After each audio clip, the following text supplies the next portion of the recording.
My biological mother left me stranded at the airport at 15, off to revel in a lavish holiday with her new partner and his children. You can deduce the reason. She merely shrugged. I did, by contacting my designated father who flew in on his private jet. Upon her return, she found my room empty, with a damning legal notice awaiting. Can you imagine being 15 standing alone at an international airport, clutching a mere $200, watching your own mother shrug and walk away with her new family, leaving you behind? That casual shrug, that moment at gate 24, shattered my entire world. But what I didn't know then was that this devastating betrayal would actually lead me to the most shocking truth about my past, and to a life I never dreamed possible. Just wait until you hear what happened when she finally came home to find my room completely, utterly empty. My name is Blanche, and though that day at the airport feels like a lifetime ago, the memory is still so sharp, so clear. Before all that, my early childhood with my mom was for the most part happy. I remember weekend trips to the local park, her pushing me on the swings until my stomach fluttered with pure, unadulterated excitement. On my 6th birthday, she baked a lopsided chocolate cake and decorated our tiny apartment with handmade paper streamers. We didn't have much, but we had each other. And back then that was everything. Everything changed when I was 8. I came home from school one day to find my parents sitting stiffly on opposite ends of our worn couch. The air in the room was so thick with tension you could almost touch it. They explained they were getting a divorce. The explanation was minimal, just a generic, sometimes adults stop loving each other, which left me with more questions than answers. I remember crying myself to sleep that night, clutching my stuffed rabbit as the muffled sounds of their arguments filtered through my bedroom wall. My mom got primary custody and my dad, he just sort of faded from my life. Weekends with him dwindled from every other weekend to once a month, then to occasional phone calls that became increasingly awkward and brief. By the time I was 10, he was little more than a name on my birth certificate, a distant, fading memory. Life as a single-parent household wasn't easy. Mom worked 2 jobs to keep us afloat, waitressing during the day and cleaning office buildings at night. I got used to microwave dinners and letting myself into our apartment with the key I wore on a string around my neck. Despite the financial struggles, there was a certain stability in our routine.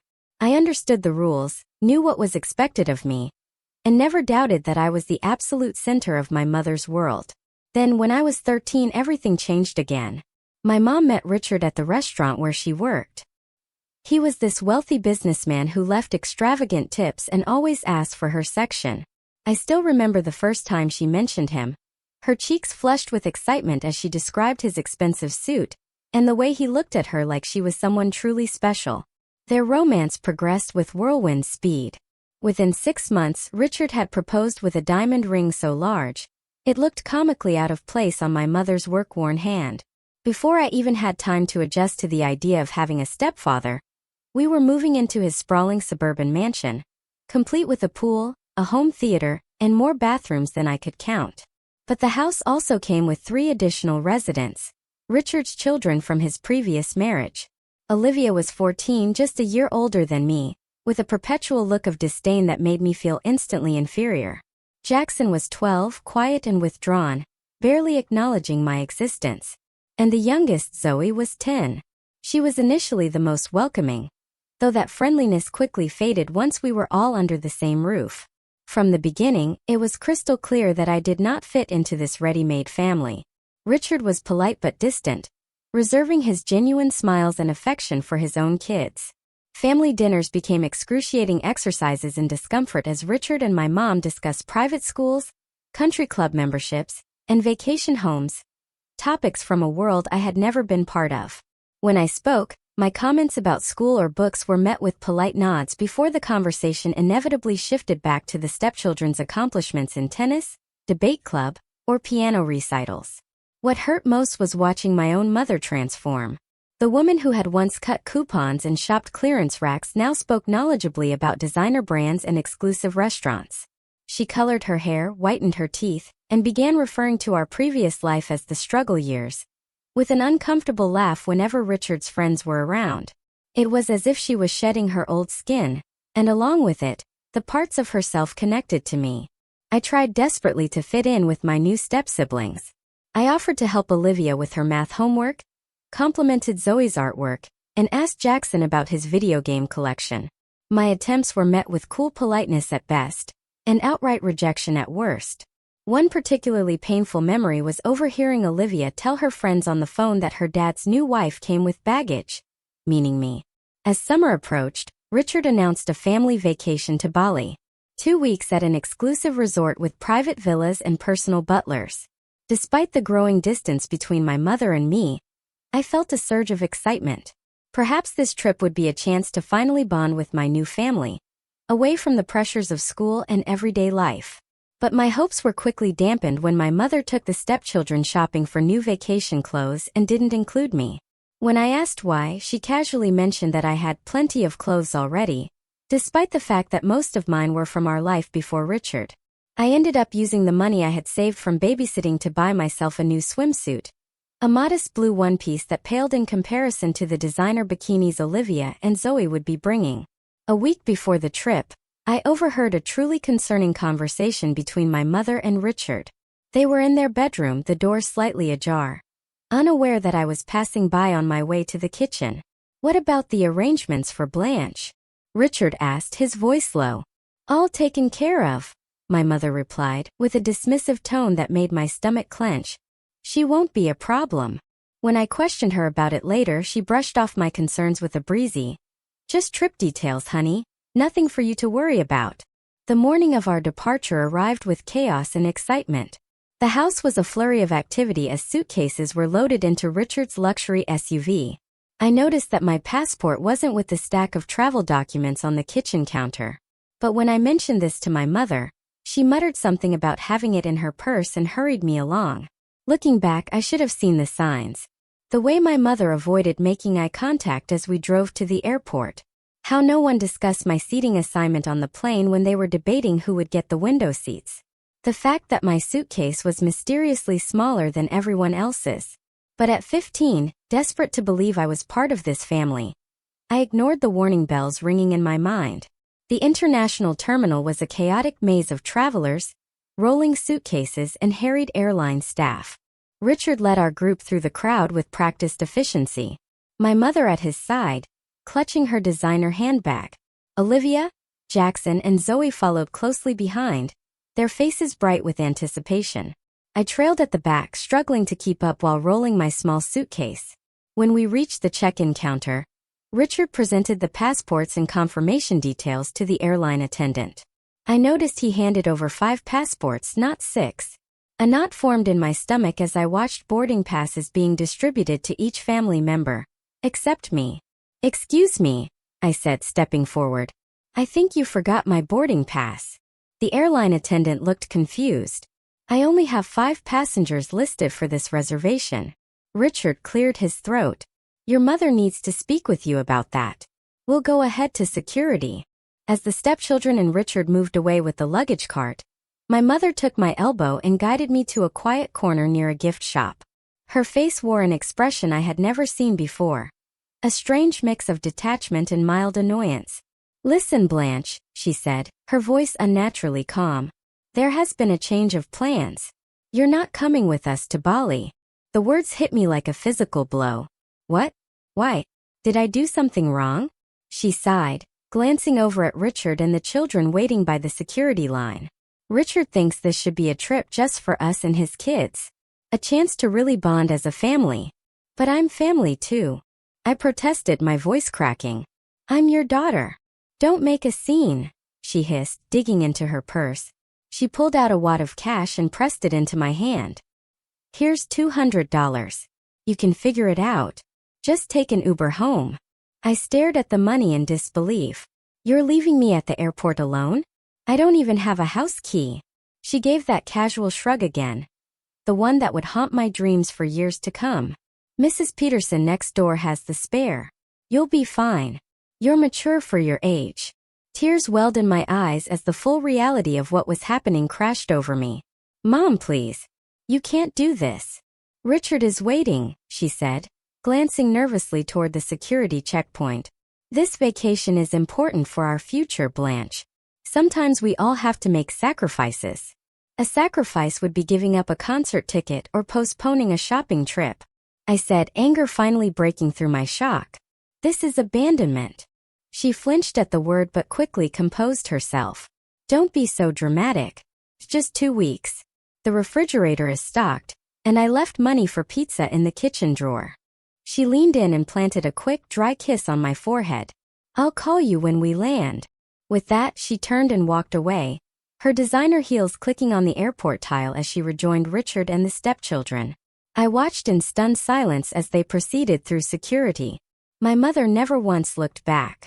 Olivia caught my eye briefly and actually smirked before they disappeared from view. I stood rooted to the spot, the $200 clutched in my trembling hand. Around me the airport continued its normal rhythm. Travelers rushing to destinations, families hugging goodbye, airline announcements echoing overhead. But for me, time seemed to stop as the magnitude of my mother's betrayal sank in. The tears came without warning, hot and fast, streaming down my face as I sank onto a nearby bench. A few passers-by gave me curious or concerned glances, but no one stopped. In an airport, a crying teenager was just another piece of the landscape, easily overlooked and quickly forgotten. I spent the next hour in a daze, watching the departure board as their flight status changed from boarding to departed. Each update was another twist of the knife. I tried calling my mother's cell phone repeatedly, but the calls went straight to voicemail. My text messages showed as delivered but remained unanswered. Having fun at the airport? I finally texted, anger temporarily overwhelming the hurt. Hope abandoning your child was worth the first-class upgrade. No response came. Not that I really expected one. By now, my mother would be settling into her seat, perhaps sipping champagne next to Richard, relieved to have shed the burden of her previous life, including me. As afternoon stretched into evening, my situation became increasingly precarious. An airport security officer approached me as I sat in the food court, nursing a soda I had purchased to justify occupying the table. Everything okay, miss? He asked, his expression a mix of suspicion and concern. You've been here for several hours now. I'm waiting for my ride. I lied, avoiding his eyes. They got stuck in traffic. He seemed unconvinced but nodded and moved on after advising me not to leave my bag unattended. I felt a new wave of humiliation wash over me. How could I admit that my own mother had abandoned me? The words stuck in my throat, held back by a combination of shame and lingering desperate loyalty. As the evening crowds thinned and the airport shops began closing their security gates, the reality of my situation became impossible to ignore. The $200 wouldn't last long, and even if I made it back to the house, I'd be alone for 2 weeks with no transportation and limited funds. I found myself in the airport bathroom, splashing cold water on my swollen face and trying to formulate a plan. The girl in the mirror looked like a stranger, her eyes red-rimmed and haunted. In that moment, I understood that something fundamental had changed. The invisible thread that had connected me to my mother, the basic trust that she would always protect me, had been irreparably severed. 6 hours had passed since my mother walked away. I had migrated from bench to bench throughout the terminal, watching families and couples embarking on adventures together. Each passing hour deepened my sense of isolation. My phone battery was running low, adding yet another layer of anxiety. Around 8 o'clock in the evening, I made my way to an airport restaurant that was still open. I sat at the counter, ordering the cheapest item on the menu, a side of fries, to conserve my limited funds. The server, a woman with kind eyes and a name tag that read Gloria, brought my food and then paused, studying my face. You okay, honey? She asked, her voice gentle. You look like you've been crying. I attempted a smile that felt more like a grimace. I'm fine. Just a long day. She didn't press further but returned a few minutes later with a chocolate milkshake that I hadn't ordered. On the house, she said with a wink. Whatever is going on, sugar and chocolate never hurt. Her small kindness nearly undid me. I thanked her through the lump in my throat and slowly ate while scrolling through my phone contacts, looking for someone, anyone who might help. My list of options was depressingly short. Most of my friends from before the move had drifted away, and I hadn't made many new ones in Richard's neighborhood. I tried texting 2 of my mother's friends, women who had been part of our lives before Richard. One didn't respond, and the other replied with a brief message saying she was out of town. It seemed that when my mother moved on to her new life, Her old support network had been left behind as thoroughly as our small apartment and budget groceries. As I scrolled through my contacts, a name caught my eye that made my heart skip. Dad. I hadn't spoken to him in over 3 years. Our last conversation had been a brief, awkward phone call on my 12th birthday. After that, he seemed to disappear completely. My mother had always implied that he wasn't interested in being part of my life, that he had a new family who took priority. Your father has moved on, she would say whenever I asked about him. Some men just aren't cut out for parenthood. I stared at his contact information, my thumb hovering over the call button. What if he rejected me too? What if my mother had been telling the truth and he wanted nothing to do with me? The thought of another abandonment felt unbearable. I went back to the airport bathroom, locking myself in a stall for privacy. I practiced what I would say, rehearsing different openings. Hi, Dad. It's Blanche. I know it's been a while. No, too casual. Hello, this is Blanche. I'm sorry to bother you, but I'm in trouble. Better, but still not right. In the end, desperation won out over pride. With trembling fingers, I pressed the call button and held my breath as the phone rang. Once, twice, 3 times. I was about to hang up when a deep voice answered. Hello. The sound of his voice, so familiar yet strange, momentarily robbed me of speech. Hello, is anyone there? He asked again. Dad. I finally managed, my voice small and uncertain. There was a pause then. Blanche? Is that you, sweetheart? The concern in his voice cracked something inside me. Dad, I need help, I said. And then the whole story came pouring out in a rush of words punctuated by sobs. The remarriage, the move, the airport, the $200. By the end, I was barely coherent. She left you alone at the airport? His voice had changed, a hard edge replacing the initial shock. Where are you now? Which airport? I told him, half expecting him to offer to call a social service agency or perhaps wire me money for a hotel. Stay exactly where you are, he said firmly. I'm coming to get you myself. It will take me about 3 hours to reach you. Can you stay safe until then? You're coming here? I asked, disbelief evident in my voice. You don't have to do that. Maybe you could just help me get home. Blanche, he interrupted. I'm coming to get you. Find the customer service desk for the airline your mother was flying with. Tell them your situation. I'll call ahead and make sure they take care of you until I arrive. After he hung up, I sat in the bathroom stall for several minutes, trying to process what had just happened. My father, who I had believed wanted nothing to do with me, was dropping everything to come to my rescue. It seemed too good to be true, and a lifetime of disappointments had taught me to be wary of hope. Nevertheless, I followed his instructions, approaching the customer service desk with my heart in my throat. To my surprise, the airline staff were immediately sympathetic. They escorted me to a private waiting area, brought me a sandwich and some juice, and assured me they would watch over me until my father arrived.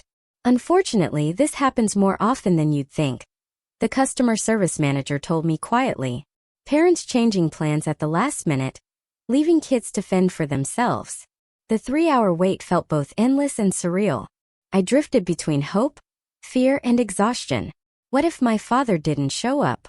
What if he did, but resented having to rescue me? What if this was all an elaborate setup for another rejection? My mind wandered to the few memories I had of him from before the divorce. Teaching me to ride a bike in the park, his steady hand on the seat as I wobbled forward. Reading bedtime stories in a different voice for each character. A Christmas morning when he had built me a dollhouse, his face lighting up at my delight. If he had loved me, then why had he disappeared from my life? Why had he never fought to see me? The question swirled in my tired mind as the minutes ticked by. Just as I was beginning to doze off in the uncomfortable airport chair, a voice came over the PA system. Attention, please. Will Blanche Williams please come to the information desk? Blanche Williams to the information desk, please. My heart leapt into my throat as I gathered my small suitcase and followed an airline employee who had come to escort me. Instead of heading to the main terminal, however, we walked through a series of corridors and security checkpoints until we reached what appeared to be a private terminal section. Your father has arranged for you to meet him here, the employee explained as we approached glass doors leading to the tarmac. That was when I saw it.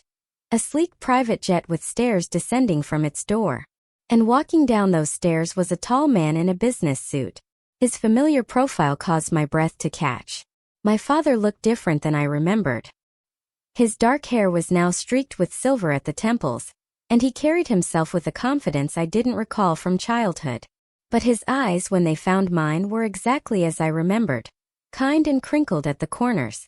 For a moment we both froze, taking each other in across the distance. Then he strode forward, closing the gap between us in seconds. He stopped just short of embracing me, the uncertainty written across his features. "Blanche," he said, his voice thick with emotion. "I can't believe it's really you." I didn't know what to say or do. Part of me wanted to throw myself into his arms like the little girl who used to greet him at the door. Another part, the wounded teenager who had felt abandoned by both parents, held back. He seemed to sense my hesitation. "I am so sorry," he said quietly, "for everything. For not being there. For not fighting harder to stay in your life." Something in his sincerity broke through my defenses. The tears I thought had been exhausted hours ago returned with new force. "She said you didn't want to see me anymore," I choked out. "That you had moved on." His face darkened. "That was never true. Not for a single day." He tentatively opened his arms, and this time I didn't hesitate, stepping into his embrace and letting out years of pent-up grief against his shoulder. We stood like that for several minutes, both of us overcome with emotion. When we finally separated, he kept one arm around my shoulders as he guided me toward the waiting plane. "Let's get you out of here," he said gently. "We can talk properly once we're in the air." The interior of the private jet was unlike anything I had ever experienced. Plush leather seats, polished wood tables, and soft lighting created an atmosphere of quiet luxury. A flight attendant greeted us warmly and offered me a selection of drinks and snacks. As we settled into seats facing each other, I couldn't help but stare at my father in wonder. "Is this your plane?" He smiled, a hint of embarrassment crossing his features. "The company's, technically. I'm the CEO of Horizon Tech now." "CEO?" I echoed in disbelief. My mother had always described him as struggling financially, barely able to make child support payments. "It's been a successful few years," he said simply, then leaned forward, his expression growing serious. "Blanche, I need you to know something. I've been trying to contact you for years. Birthday cards, Christmas gifts, phone calls. All of it. When your mother remarried and moved, I lost track of you completely. I hired private investigators who couldn't find your new address. I filed motions with the court that were somehow lost or delayed." My mind reeled as the implications of what he was saying sank in. "She kept you away from me on purpose." He nodded, pain evident in his eyes. "I've been sending child support and additional money every month since the divorce. Money you never saw, I take it." I thought of the second-hand clothes, the times we had eaten ramen noodles for days straight, my mother's constant complaints about financial struggles. "We were always broke," I whispered. "She said you barely paid child support." My father opened his briefcase and removed a folder, handing it to me. Inside were copies of cash checks, court documents, and records of attempted communications, all neatly organized by date. The evidence of his efforts and my mother's deception was overwhelming. "I don't show you this to hurt you," he said gently, "but you deserve to know the truth." As the plane took off, carrying me away from the airport where my mother had abandoned me, I felt strangely weightless, as if I were shedding years of misunderstandings and manipulations with each passing mile. My father explained that he lived in Seattle now, running the tech company he had helped found shortly after the divorce. What had begun as a small startup had grown into a major player in the industry, bringing him success he had never anticipated. "I kept your room ready," he said, a touch of embarrassment coloring his voice. "All these years just in case." The flight passed quickly as we began the delicate process of getting to know each other again. There were awkward pauses and moments of overwhelming emotion, but underneath it all was a current of genuine connection that felt both new and familiar. When we landed, a car was waiting to take us to his home. I pressed my face to the window as we drove through upscale neighborhoods before turning onto a private drive that wound up a hillside. The house that came into view took my breath away. A modern structure of glass and stone perched on a cliff overlooking the ocean. "Home sweet home," my father said, watching my reaction with a mix of pride and nervousness. I hope you'll be comfortable here. A woman named Linda greeted us at the door. I initially tensed, wondering if she was my father's wife, but he quickly introduced her as his executive assistant who had helped prepare for my arrival. I've set up the blue bedroom for Blanche, she told my father. Fresh towels in the ensuite bathroom, and I stocked the kitchen with groceries. The security team has been updated to include her in the household. My father thanked her, and she departed with a warm smile in my direction. He then gave me a tour of the house, each room more beautiful than the last. When we reached what would be my bedroom, I stopped short in the doorway, overwhelmed by the thoughtfulness evident in every detail. The room was painted a soft blue with large windows overlooking the water.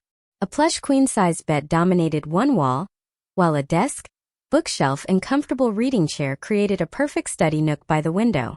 But what caught my eye was the collection of items on the dresser. Are those? I moved closer, unable to complete the question. My father nodded, his expression tender. Birthday and Christmas presents. Every year since I lost contact with you, I couldn't deliver them, but I couldn't bear not to buy them either. Arranged chronologically were gifts appropriate for each age I had been, still in their original wrapping paper. Beside them sat a photo album labeled simply Blanche. With trembling hands, I opened it to find what few photos my father had managed to collect of me growing up. School pictures my mother must have sent during the early years after the divorce, a newspaper clipping of me receiving an academic award in 6th grade, a blurry photo that appeared to have been taken from a distance of me leaving my old school. You really did try to stay in my life, I whispered, the reality finally sinking in. Every single day, he replied, his voice rough with emotion. And I'm not going anywhere now, if you'll let me be your dad again. That first night in my new home, we shared a meal delivered from a local restaurant. Neither of us was quite ready to tackle cooking. The conversation flowed more easily as exhaustion lowered my guards and food restored my energy. For the first time in years, I felt seen and heard, my thoughts and feelings given value and consideration. As I finally crawled into the impossibly soft bed in my new room, emotional and physical exhaustion overtook me. My last conscious thought before drifting off to sleep was that perhaps being abandoned at the airport was not the ending I had feared, but rather the beginning I had always needed. I awoke the next morning momentarily disoriented. The unfamiliar softness of the bed and the sound of waves breaking against the cliff below confused me. Then the events of the previous day came rushing back, and I sat up, taking in my new surroundings in the clear light of morning. The room was even more beautiful than it had appeared last night. Sunlight streamed through the large windows, casting patterns across the pale blue carpet. I ran my fingers over the soft duvet, marveling at the contrast between this luxury and the life I had known. After showering in the ensuite bathroom, which featured a rainfall showerhead and more toiletries than I had ever owned, I dressed in yesterday's clothes and ventured downstairs. I found my father in the kitchen, attempting to make pancakes with limited success. "Good morning," he said, looking up with a smile that turned sheepish as he gestured to the misshapen pancake in the pan. "I thought I'd make breakfast, but it seems my cooking skills haven't improved since you were little." The memory surfaced unbidden. Sunday mornings when he would attempt pancakes while my mother slept in. They were always oddly shaped, sometimes burned, but he had served them with such pride that I never complained. "I remember your pancakes," I said, sliding onto a stool at the kitchen island. "You used to make smiley faces with chocolate chips." His face lit up. "You remember that? You were so young." "Some things stick with you," I replied, accepting the plate he offered. Despite their appearance, the pancakes tasted good, and the normalcy of sharing breakfast helped ease the awkwardness between us. After we ate, my father gave me a proper tour of the house and grounds. The property was expansive, with manicured gardens leading down to private beach access. Inside, the house featured a home gym, a theater room, and an office with views that would make concentration impossible for most people. "I have some people I'd like you to meet today," he said as we returned to the main living area. "If you feel up to it." An hour later, I found myself sitting across from a distinguished woman in her 50s who introduced herself as Judith Bennett, a family law attorney.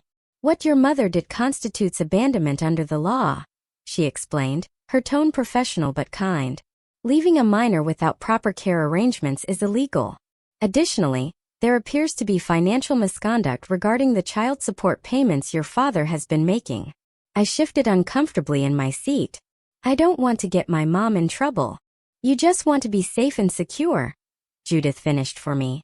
I understand, but we need to establish legal protection for you, especially if you wish to remain with your father.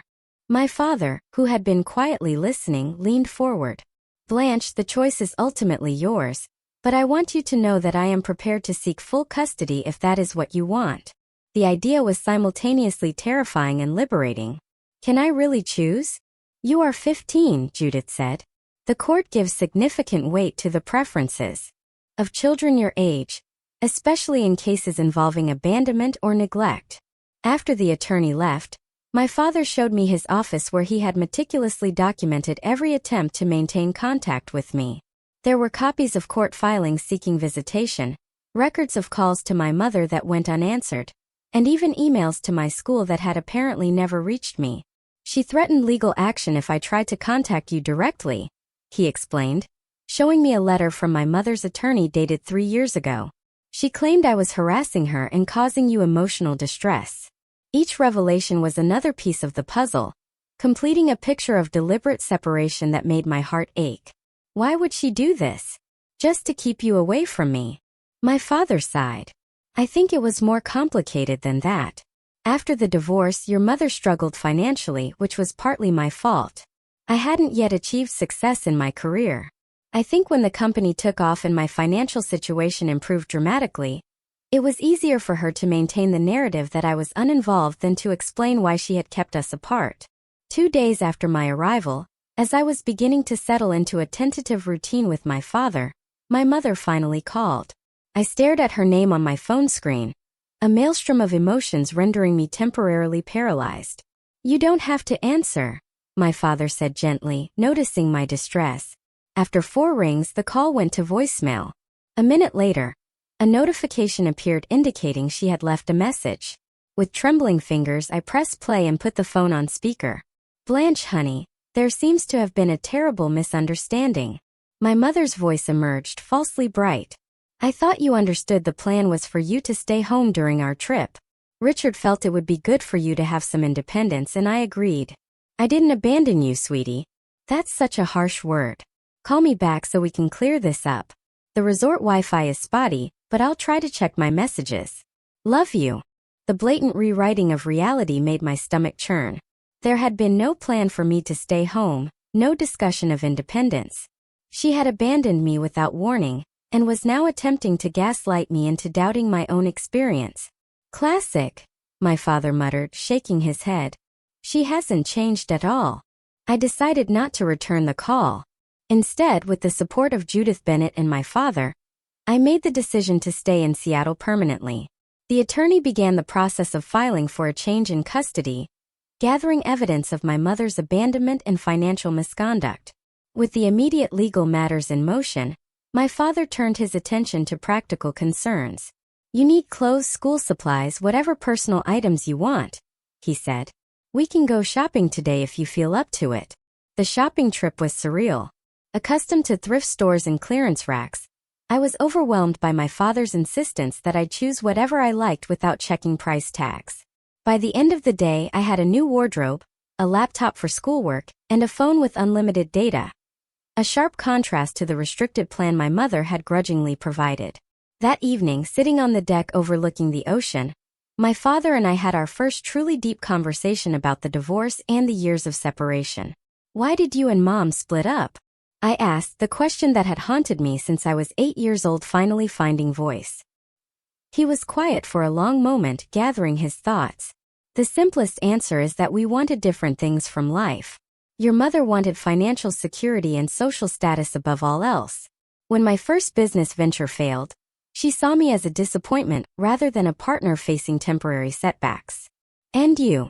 I prompted. I wanted a true partnership, someone who would weather the storms with me, not abandon ship at the first sign of rough waters. He looked at me, his eyes sad. I never wanted to leave you, Blanche. That was the hardest part. Your mother used her custody rights as a weapon, gradually restricting my access until I was effectively cut out of your life. As the days passed, we made plans for my future.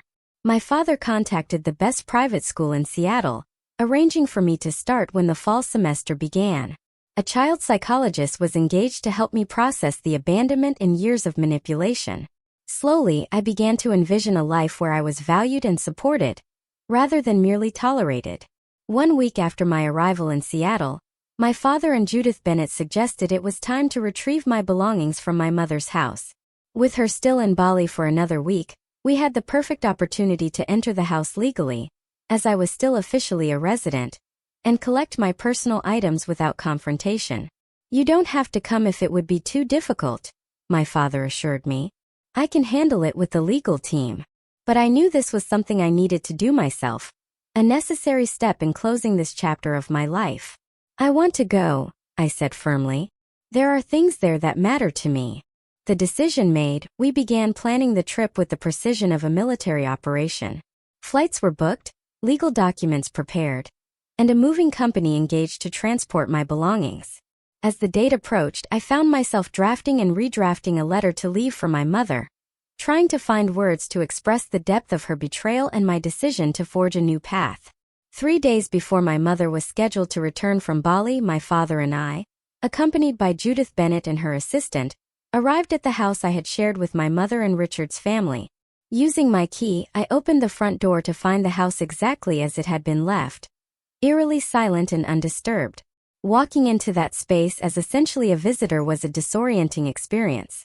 Familiar surroundings suddenly felt foreign, as if I were seeing them through new eyes. The photographs on the walls, I noticed for the first time, featured primarily Richard and his children, with my mother occasionally included. There were almost no images of me, and none at all of me with my mother. "Where is your room?" my father asked quietly, his hand a reassuring presence on my shoulder. I led him upstairs to the smallest bedroom at the end of the hall, the one furthest from the master suite. Opening the door revealed my modest space, neat but impersonal, lacking the touches of indulgence visible in the stepchildren's rooms that we had passed. "This was your room?" My father's voice held a note of disbelief as he took in the basic furnishings and lack of decorative elements. "It's fine," I said automatically, the defensive response ingrained after years of being told I should be grateful for what I had. His expression softened. "No, sweetheart. It's not fine. You deserved better." With the help of the movers, we began the process of packing my belongings. Clothes went into wardrobe boxes, books and school supplies into smaller cartons. I was selective about what I took, leaving behind anything that had been gifts from my mother or Richard, taking only what truly belonged to me or held sentimental value. As I cleared my desk drawers, I found a box of keepsakes I had almost forgotten, pushed to the back of the bottom drawer. Inside were photos from before the divorce, a few birthday cards my father had sent in the early years after the separation, and a small teddy bear he had given me on my 5th birthday. "You kept these," he said, his voice thick with emotion as I showed him the mementos. "I never really believed she was telling the truth about you not caring," I admitted. "Not completely." In my closet behind a row of shoes, I discovered something that made my blood run cold. A stack of envelopes bound with a rubber band, all addressed to me in my father's handwriting. With shaking hands, I opened the first one to find a birthday card for my 13th birthday containing a heartfelt message and a gift card that had never been used. One by one, I opened the envelopes, each containing evidence of my father's continued efforts to remain in my life, efforts my mother had deliberately hidden from me. Cards for every birthday and Christmas. A letter explaining his new address and phone number when he moved to Seattle. Photos of him at his company headquarters with a note saying he hoped I would visit someday. "She kept all of these from me," I whispered, tears streaming down my face. "All this time, I thought you had forgotten about me." My father pulled me into a tight embrace. "Never. Not for a single day." As the movers continued their work, I wandered into my mother's home office, drawn by a need to understand why she had gone to such lengths to separate me from my father. Judith had advised that personal documents related to me were legally mine to take. So I began searching through the filing cabinet. In a folder labeled Divorce, I found financial records that confirmed what my father had told me. Monthly child support payments far larger than what my mother had claimed to receive had been deposited regularly into an account I had never known existed. There were also court documents showing my father's repeated petitions for visitation, all opposed by my mother with various fabricated excuses. Most damning of all was a draft of a letter to her attorney, dated around the time she met Richard, outlining a strategy to minimize the father's influence as she integrated into her new partner's life. I was referred to as a complication that needed to be managed carefully to ensure Richard's continued interest. By late afternoon, the packing was complete. As the movers loaded the last of the boxes into their truck, I sat at my now empty desk and wrote the letter I had been composing in my mind for days. Dear Mom. It began the formality of mother feeling too distant, the warmth of mommy impossibly out of reach. I poured out my feelings of betrayal not just from the airport abandonment, but from years of being made to feel like an inconvenience. I explained that I had found the hidden letters and financial records, that I knew the truth about her systematic campaign to keep my father from me. I am choosing to live with Dad now, I wrote near the end. Not as revenge, but because I deserve to be somewhere I am wanted and valued. I hope someday you will understand the damage your choices have caused, not just to me but to yourself. Despite everything, I don't hate you. But I need to love myself enough to leave.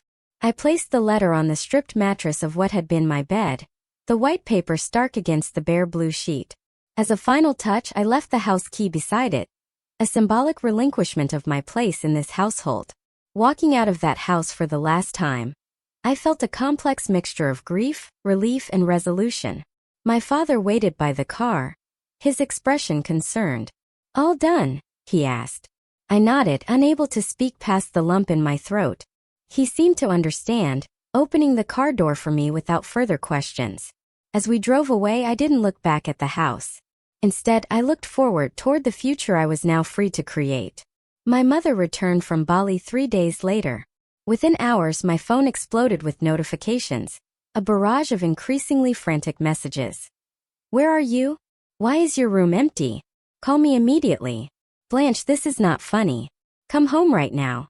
I just spoke to your father's lawyer. How could you do this to me after everything I have done for you? Please come home, sweetie. We can work this out. I miss you. The messages cycled through anger, manipulation, and false contrition in a predictable pattern. I showed them to my father and Judith, who advised me not to respond until the legal proceedings were further along. A week after her return, my mother showed up unannounced at my father's house, having somehow obtained the address. The security system alerted us to her presence at the gate, her luxury SUV visible on the monitor, as she repeatedly pressed the intercom button. You don't have to see her, my father assured me. We can have security turn her away. But I knew this confrontation was inevitable, and perhaps necessary. I'll talk to her, I said. But I want you and Judith there too. My mother's face when the front door opened was a study in conflicting emotions. Relief at finding me battling with outrage at the situation. She wore an expensive sundress and designer sunglasses pushed up into her perfectly highlighted hair. The picture of affluent suburbia. Blanche, thank God! She exclaimed, stepping forward as if to embrace me. I took an instinctive step back, and her arms dropped to her sides. What is going on? Why did you leave? Why are you with him? The last word was infused with such venom that I flinched. Perhaps we should continue this conversation inside, my father suggested, his voice calm but firm. Once seated in the living room with Judith present as both legal counsel and witness, my mother's facade began to crack. Her eyes darted around the beautiful space, taking in the obvious wealth and taste evident in every detail. So this is what this is about, she said with a brittle laugh. He has lured you away with promises of luxury. I should have known. That is not why I am here, I replied, struggling to keep my voice steady. I am here because you abandoned me at an airport. I am here because you have been lying to me about Dad for years. I am here because I found all the letters and cards you hid from me. Her expression faltered, then hardened. You went through my private things. How dare you? They were addressed to me. I countered. They were mine to read. You are 15 years old, she snapped. Everything under my roof belongs to me, including your correspondence. I was protecting you from his inconsistency, His broken promises. My father, who had been silently observing, finally spoke. There were no broken promises, Karen. Only your systematic efforts to erase me from our daughter's life. You have no right to judge me, she hissed. You have no idea what it was like raising her alone, while you were off becoming a millionaire. I sent child support every month, he replied evenly. Far more than the court ordered. Money you apparently spent on yourself while telling Blanche you were struggling. My mother's face flushed. That is a lie. I sacrificed everything for her, including abandoning her at an airport so you could vacation with your new family, Judith interjected, her professional tone making the accusation even more damning. For a moment my mother seemed at a loss for words. Then her eyes narrowed as she turned back to me. I didn't abandon you.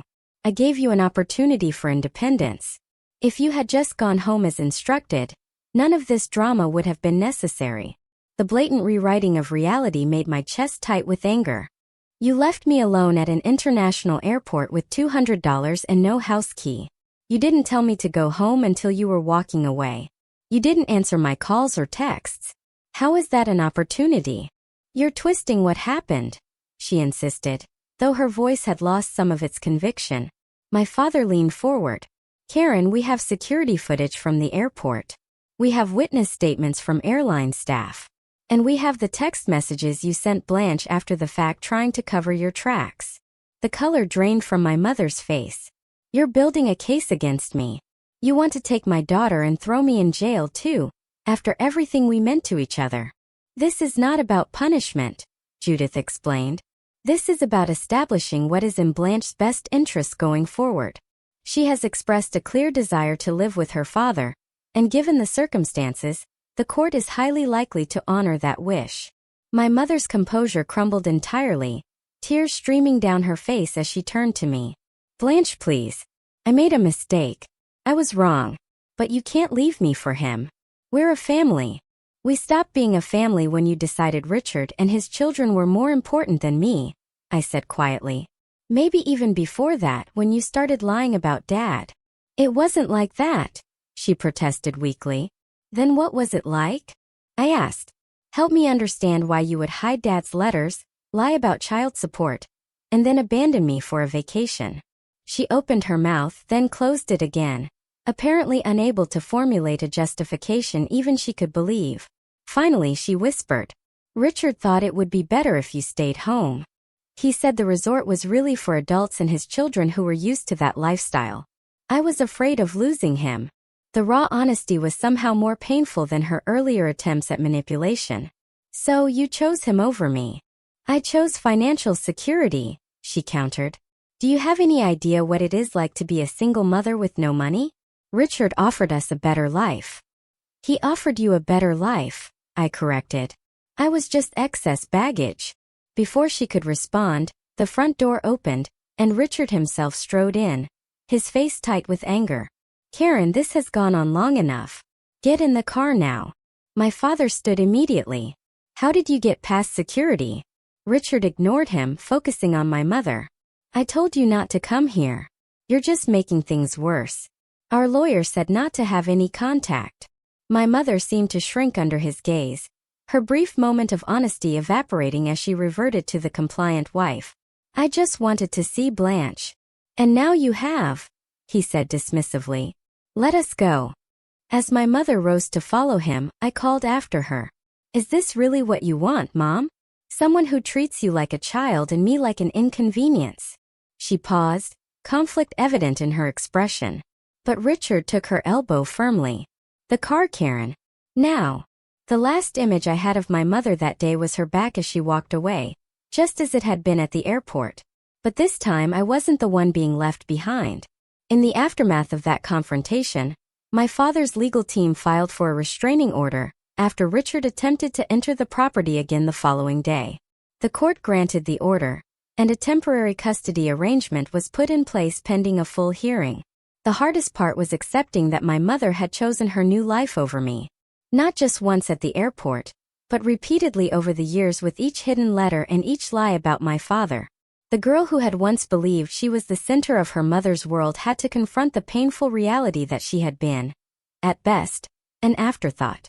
The months following my mother's dramatic visit were challenging but transformative. Adjusting to life with my father involved creating new routines, establishing boundaries, and learning to trust that his presence in my life was permanent. I began seeing Dr. Eleanor Wilson, a therapist specializing in adolescent trauma and parental abandonment. Our weekly sessions provided a safe space to process the complex emotions surrounding my mother's betrayal and the years of manipulation. "What you are feeling is entirely normal," Dr. Wilson assured me during one particularly difficult session. "Anger, grief, relief, guilt, they can all coexist. Healing is not linear." With her guidance, I began to understand that my mother's actions reflected her own brokenness rather than my worth. This realization didn't excuse what she had done, but it helped me carry the burden with less self-blame. "People who are whole don't abandon their children," Dr. Wilson explained. "Your mother's choices speak to her limitations, not yours." My father enrolled me in Westlake Academy, one of Seattle's premier private schools, for my sophomore year. The transition was both exciting and intimidating. After years of being the outsider in Richard's home, I was wary of forming new connections. But to my surprise, I found myself making genuine friends for the first time in years. Zoe and Aiden, twins who shared my love of literature, adopted me into their friend group with an ease that felt almost suspicious at first. Haley, a gifted artist who recognized my tentative attempts at sketching, offered to teach me proper techniques during lunch periods. Slowly, I began to lower my defenses, allowing these new friends glimpses of my true self. "You're different from when you first came here," Zoe commented one afternoon as we walked home from school. "Less guarded." "I guess I'm learning that not everyone has an agenda," I replied, the insight surprising even me. Building a relationship with my father was a delicate dance of rediscovery. We were simultaneously getting to know each other as we were now and reconciling memories of who we had been. Sometimes the past and present aligned perfectly, like when he remembered my childhood love of stargazing and installed a telescope on the deck. Other times, the years of separation created unexpected gaps, moments of disconnect that reminded us of all we had missed. "I wish I had been there for your first day of middle school," he said one evening as we looked through photos I had brought from my mother's house. "Your science fair projects, your first crush.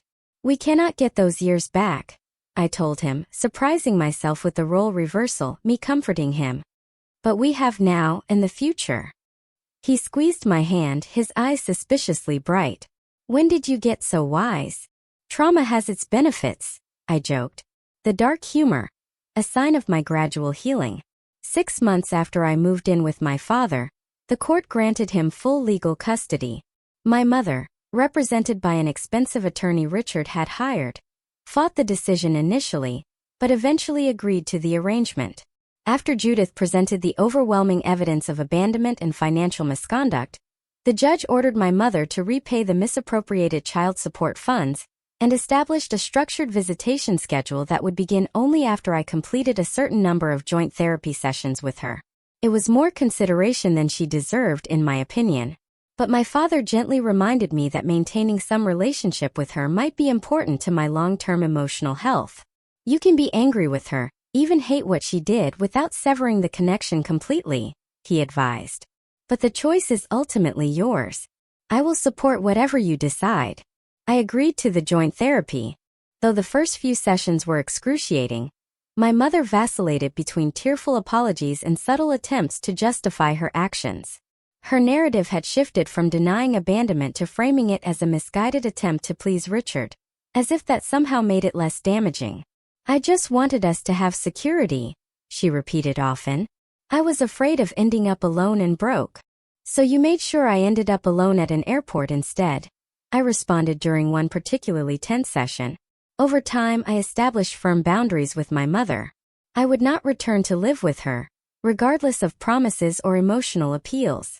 I would not pretend the past had not happened. I would not allow her to rewrite our history to ease her guilt. These terms were non-negotiable, and slowly, she seemed to accept them. My father remained remarkably neutral throughout this process, never speaking ill of my mother despite everything she had done. When I asked him about this restraint, his answer stayed with me. "Hating her would only hurt you," he explained. "You are half her whether we like it or not." Besides, she gave me you, and for that, I can forgive almost anything. The first holiday season with my father and his extended family, grandparents and cousins I barely remembered, was a revelation. The genuine warmth and inclusion I experienced stood in stark contrast to the performative family dinners at Richard's house, where I had always felt like an unwelcome guest. My paternal grandmother, a vibrant woman in her 70s, pulled me aside during Christmas dinner. "You have your father's resilience," she told me, her eyes crinkling with affection. "And his heart. But that spark, that fire when you talk about things that matter to you, that is all your own." High school graduation came 3 years later, my father beaming with pride as I delivered the valedictorian address. My mother attended, sitting awkwardly in the row behind my father and his parents. Our relationship had evolved into something cordial, if not close, built on careful honesty rather than the false harmony she would have preferred.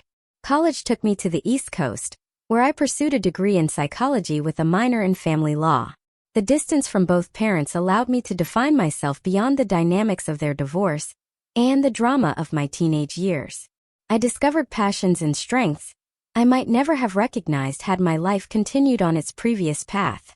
In my junior year, I interned with a nonprofit organization supporting children of divorce, using my experience to help others navigate similar challenges.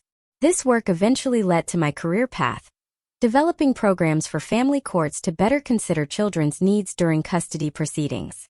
The journey toward forgiveness was long and nonlinear. Some days, the memory of my mother's casual shrug as she abandoned me at the airport still had the power to steal my breath. Other days, I could acknowledge her humanity, her flaws, and her limited capacity with compassion rather than bitterness. Forgiveness doesn't mean what happened was okay, my therapist had explained years earlier. It means you are choosing not to let it consume your future. On my 25th birthday, I wrote my mother a letter expressing this hard-won understanding. "I have learned that people can only give what they have within themselves to give," I wrote. "Your capacity for unconditional love was damaged long before I came along. Recognizing this has freed me from expecting what you could never provide." Her response was surprisingly self-aware. "You deserved better than what I could be as a mother," she wrote back. "I am sorry for that every day." When I married at 28, my father walked me down the aisle with tears in his eyes. "From the moment you called me from that airport, all I wanted was to see you happy and whole," he whispered before giving my hand to my soon-to-be husband. "Look at you now." My mother attended the wedding with her new partner, Richard, long gone after their eventual divorce. She participated appropriately, but without attempting to claim credit for the woman I had become, a restraint that reflected her own growth over the years. As I built my own family, I carried forward the lessons from both parents, a roadmap of what to emulate and what to avoid. From my father, I learned the patient persistence of true love and the courage to begin again after loss.